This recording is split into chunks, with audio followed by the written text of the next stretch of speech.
سلمان بخاری کی کتاب سیارگی سے ان کی کہانی۔ آرگینک۔ بظاہر وہ سمجھدار انسان تھا، ملنسار اور خوش اخلاق بھی، مگر جیسے ہر انسان میں کوئی نہ کوئی کمزوری اور کمی ضرور ہوتی ہے، مراد میں بھی تھی، اور وہ تھی کاروباری سوجھ بوجھ اور فیصلہ سازی کی کمی۔ میرا اور اس کا یارانہ کافی پرانا تھا۔ ہم ایک ہی علاقے میں پروان چڑھے، ایک ہی اسکول سے تعلیم حاصل کی۔ کالج میں اس نے بزنس پڑھنے کا فیصلہ کیا اور میں انجینئرنگ کی طرف چلا گیا، اور ہم دونوں اپنی اپنی فیلڈ میں تعلیم مکمل کر کے زندگی کے عملی مرحلے میں پہنچ گئے۔ مراد شروع دن سے اپنا بزنس کرنا چاہتا تھا۔ والد سے کچھ بحث مباحثہ کر کے کچھ سرمایہ بھی اسے مل گیا، جو سب اس نے امپورٹ ایکسپورٹ میں جھونک دیا، مگر 1-2 سال ہی میں کرنسی کی قدر گرنے کے باعث آدھے سے زیادہ سرمایہ گنوا بیٹھا اور افسردہ رہنے لگا۔ ماضی میں جب بھی اس پر اس قسم کی افسردگی کا دورہ پڑتا تھا تو میں ہی اسے واپس امید کی سیڑھی چڑھانے کی اپنی سی کوشش کرتا تھا۔ اب بھی جب پہلے بزنس میں اسے بھاری نقصان کا سامنا کرنا پڑا تو میں نے اسے کئی مثالیں دیں کہ کیسے دنیا میں بڑی بڑی کمپنیاں ماضی میں غلط اور صحیح فیصلے کر کے پہلے نقصان اور پھر بھاری منافع کما چکی ہیں۔ مراد بھی خود میری رائے کو بہت اہمیت دیتا تھا، بلکہ جو بھی اسے اچھے مستقبل کی راہ پر ڈالتا وہ پر امید ہو کر چل پڑنے والا انسان تھا۔ لیکن دوسری طرف میں خود کوئی بزنس کا ماہر تھا، اور نہ ہی میں اسے ہاتھ پکڑ کر کسی ایسے بزنس کا راستہ بتا سکتا تھا جس میں جا کر وہ 100% کامیاب ہو جائے۔ یہ بات وہ بھی اچھی طرح جانتا تھا کہ جو بھی فیصلہ یا جو بزنس اس نے شروع کرنا ہے وہ اس نے خود ہی سوچنا ہے، مگر اپنی طبیعت میں اضطراب اور بے چینی کے باعث وہ زیادہ تر ناکام ہو جایا کرتا تھا۔ کچھ عرصے بعد پتہ چلا اس نے سٹاک ایکسچینج میں بچا کھچا سرمایہ لگایا، مگر 2 ہی ماہ میں اس کے شیئرز کی قدر میں 30% گراوٹ آ گئی اور اسے پھر نقصان کا منہ دیکھنا پڑا۔ جب مجھے اس واقعے کا پتہ چلا تو میں نے پھر اسے تسلی دی کہ یہ سب نقصان فائدہ بزنس کا حصہ ہیں، وہ دل میلا نہ کرے اور امید کا دامن نہ چھوڑے۔ وہ بھلا مانوس پھر پر امید ہو کر کچھ نیا سوچنے لگا۔ اس بار اسے پراپرٹی میں انویسٹمنٹ کی سوجھی۔ اس نے جیسے تیسے کچھ پیسے ادھر ادھر سے ادھار پکڑے، اپنا پشتینی مکان گروی رکھا اور قرض لے کر ایک مشہور ہاؤسنگ سوسائٹی میں کچھ پلاٹ انتہائی سستے سمجھ کر خرید لیے کہ 1 سال میں منافع یقیناً ہوگا، مگر حکومتی نئی ٹیکس پالیسیز کی وجہ سے پراپرٹی کی قیمتیں دھڑام سے نیچے گر گئیں اور اس کا اپنا سرمایہ اور ساتھ ہی ساتھ بینک سے قرض لیا ہوا آدھے سے زیادہ سرمایہ بھی اڑن چھو ہو گیا۔ یہ صدمہ اس کے اور اس کے خاندان کے لیے کسی زلزلے سے کم نہ تھا۔ اس کے والد کو دل کا دورہ پڑ گیا اور وہ سب تقریباً سڑک پر ہی آ گئے۔ میں اپنی نوکری کی مصروفیات سے چھٹیاں لے کر پھر اس کے پاس پہنچا اور اسے دلاسا دیا کہ کوئی اتنی بڑی قیامت بھی نہیں آ گئی، اور وہ یہ بات یاد رکھے، اس اکیلے کا ہی نقصان نہیں ہوا، بینک سمیت ہزاروں لوگ اس اپسیٹ سے متاثر ہوئے ہیں، اور اسے مستقبل کا سوچنا چاہیے، نہ کہ موجودہ نقصان پر آہو بکا میں فضول وقت برباد کرنا چاہیے۔ اسے میری یہ بات اور تسلی دل کو لگی اور اس نے اپنی زمینوں کو اونے پونے داموں بیچ کر کچھ سرمایہ اکٹھا کیا۔ کچھ دن تو وہ کسی بھی نئے کام میں ہاتھ ڈالنے سے ڈرتا اور ہچکچاتا رہا، مگر صرف بینک کی اقساط دینے سے وہ اس نقصان کا ازالہ نہیں کر سکتا تھا جو اسے ان گزشتہ 2 کاروباروں میں ہوا۔ اسے کسی بھی حال میں منافع کمانا ہے تاکہ وہ اس گرداب سے باہر نکل سکے، صرف یہی بات اسے معلوم تھی۔ آخرکار اس نے ایک نئے بزنس پولٹری فارم کا انتخاب کیا اور تمام سرمایہ لگا کر 3 مختلف جگہوں پر بڑے بڑے پولٹری فارم کھولے۔ چند مہینوں میں ہی بزنس میں تھوڑی جان پڑ گئی اور سرمایہ منافع پیدا کرنے لگا۔ اس بار جب میری اس سے ملاقات ہوئی تو اس کا چہرہ بہت حشاش بشاش تھا اور وہ بہت پر امید دکھائی دیتا تھا، مگر کسے خبر تھی یہ کامیابی بھی زیادہ دیر پا نہیں ہوگی۔ مرغیوں میں سوائن فلو کی وبا پھیلی، جس کی وجہ سے اسے مجبوراً تمام مرغیوں کو تلف کرنا پڑا اور پولٹری فارمز پر تالے لگ گئے۔ اس کا تقریباً سب سرمایہ غرق ہو چکا تھا اور وہ مکمل طور پر تباہ ہو چکا تھا۔ جب مجھے یہ خبر ملی کہ اس کی بری حالت دیکھ کر صدمے سے اس کے والد کا انتقال ہو گیا اور وہ خود بھی شدید ڈپریشن میں جا چکا ہے، تو میں فوراً اپنے کارخانے سے ایمرجنسی چھٹیاں لے کر ٹرین پر اس کے پاس ہسپتال پہنچا۔ مجھے دیکھ کر پہلی بار اس کے چہرے پر ایک نامکمل مسکراہٹ نمودار ہوئی۔ اس کی والدہ نے کہا، بیٹا، آج 2 ہفتے بعد پہلی بار اس کا موڈ نارمل کے قریب لگ رہا ہے، ورنہ کچھ بولتا تھا نہ کچھ شوق سے کھا پی رہا تھا۔ بیٹا، تم ہی اسے سمجھاؤ، زندگی بہت انمول تحفہ ہے، اسے کاروباری پریشانیوں کی وجہ سے داؤ پر نہیں لگایا جا سکتا۔ اسے یاد کراؤ کہ اس کا ماضی اگر حال سے بہتر تھا تو یہ یقیناً پریشان ہو، اداس ہو، لیکن اگر ماضی حال سے بدتر تھا تو اسے پریشان نہیں رہنا چاہیے۔ تم ہی سے سمجھاؤ بیٹا، میں تو تھک چکی ہوں، اس کے والد بھی جا چکے، میں خود بھی کتنے دن رہوں گی کون جانتا ہے۔ مجھ سے اس کی یہ حالت نہیں دیکھی جاتی بیٹا، تم دوست ہو، تم ہی اسے بتا سکتے ہو کہ زندگی کتنی بڑی نعمت ہے۔ یہ کہہ کر وہ رونے لگیں۔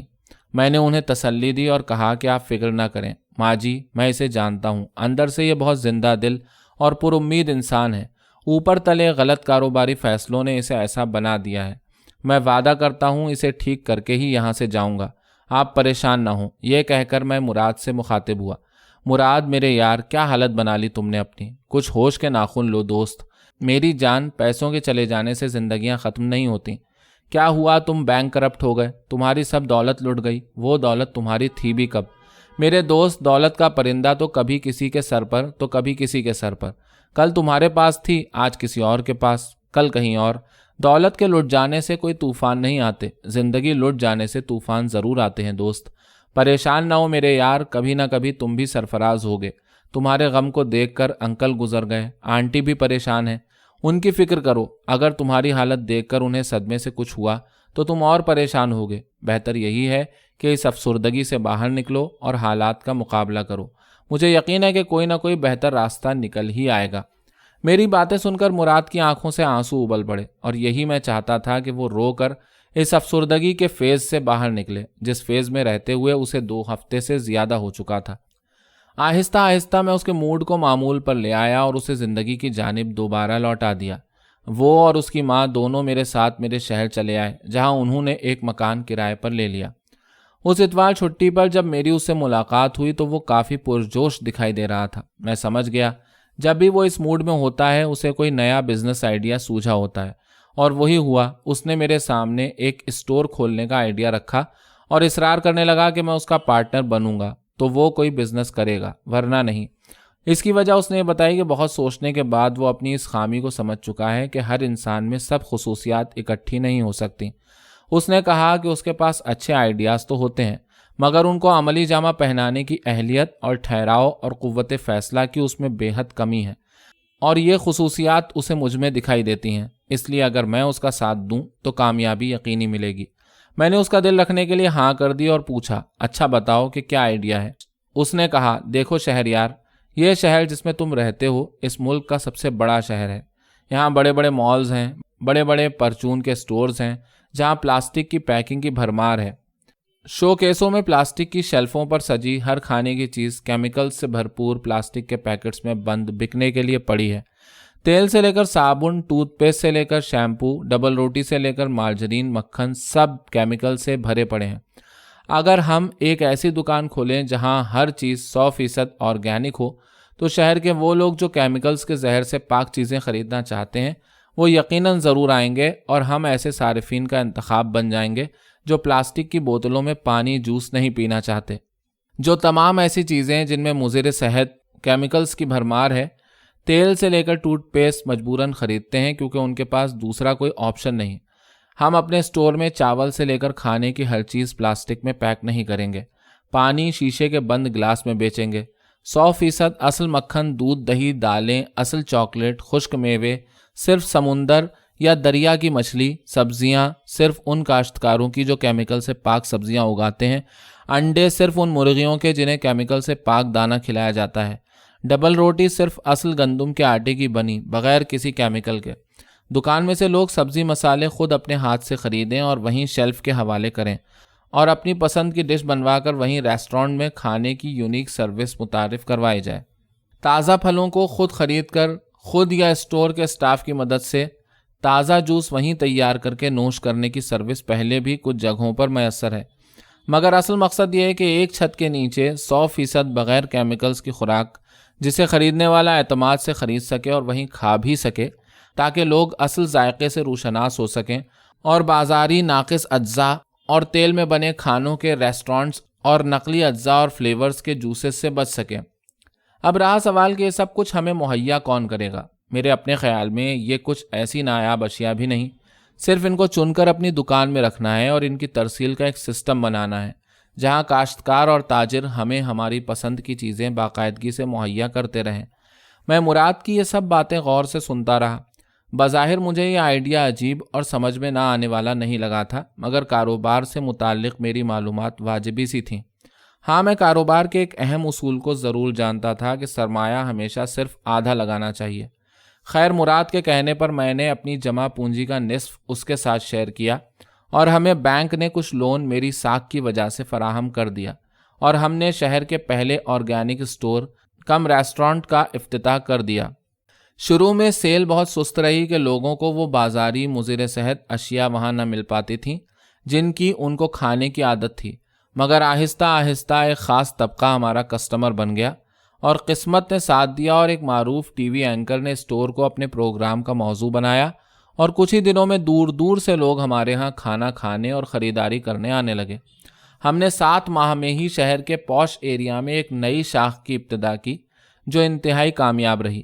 3 ہی سال میں ہم نے 8 نئے آرگینک اسٹورز کھولے جو پورے علاقے میں توجہ کا مرکز بن گئے۔ مراد اس کامیابی سے بہت خوش تھا۔ کل جب اسے ملاقات ہوئی تو میں نے کہا، مراد، زندگی بڑی کمال کی پٹری ہے یار۔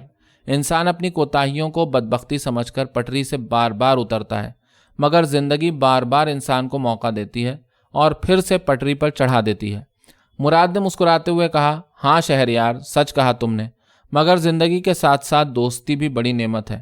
ہم دونوں مسکرانے لگے۔ سامنے سورج غروب ہو رہا تھا اور چاند دوسری طرف اپنی باری کا انتظار کر رہا تھا۔